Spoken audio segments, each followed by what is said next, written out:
You're watching Your Turn. If it matters to you, it's important to us. About what's going on in your world when it comes to the real estate market. Jack Sandelman is with us. He is a residential lending officer for RBC Centura Bank in Manatee, Sarasota, and Charlotte counties. Sue Pass. Mr. Sandelman, we'll start with you. What has happened to the mortgage market? Well, rates are holding relatively stable. The 30-year fixed rate is still sitting a little over 6%. The 15-year fixed is still unchanged at about 5.90%.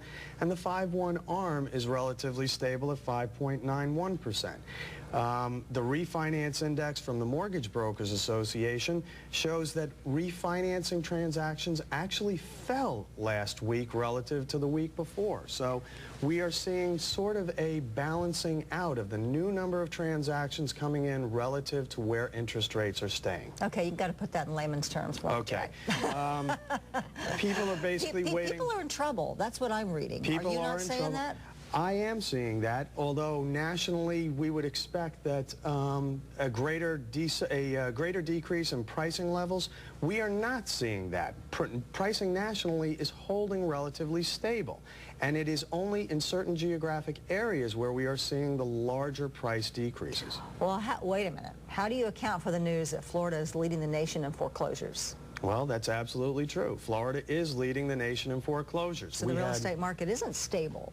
In Florida, no, it is not stable. Watching today, the people in the Bay Area who said, I think I was reading that huge numbers of people last year missed at least one mortgage payment. That is true. According to the National Association of Mortgage Brokers, we are at a 4-year high with regard to where our foreclosures are. Right, right. And that's what lenders are going under?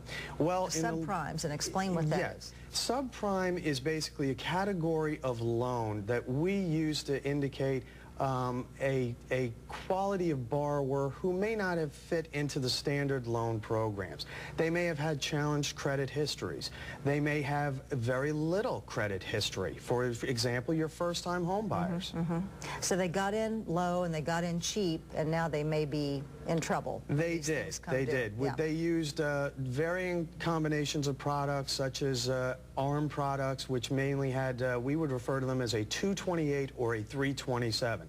That means the interest rate is fixed for the first 2 years. However, on a 30-year term mortgage, you're going to have 28 years worth of potential adjustments. So a first-time home buyer or somebody gets in a situation. Right. Okay, so what's a long-term view? But in the early 1990s, we got hit with a whammy. Florida got hurt by that. So let Mr. Sandelman respond. Kathy, Alexa makes a great point. Keeping an eye on your credit is critical. Now, one of the things that I explain to my clients is every year you go to the doctor, you get a physical. Similarly, every year to 18 months, I recommend to my clients that they come back into my office, get a credit physical. Let me go ahead and run your credit report. I will give you a copy of it. That is your information. I want to go through it with you to make sure that nothing has happened in the time since we last met.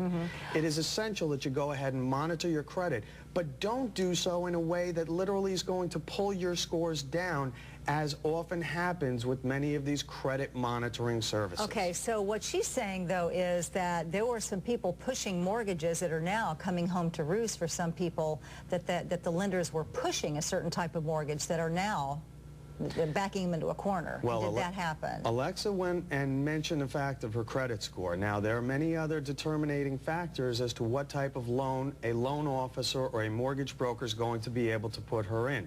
We do not know what her documentation type was. If she was not able to fully document her income and/or liabilities or other assets, then sometimes a subprime loan was used in order to go ahead and fill that gap. All right, Jim in Tampa, you're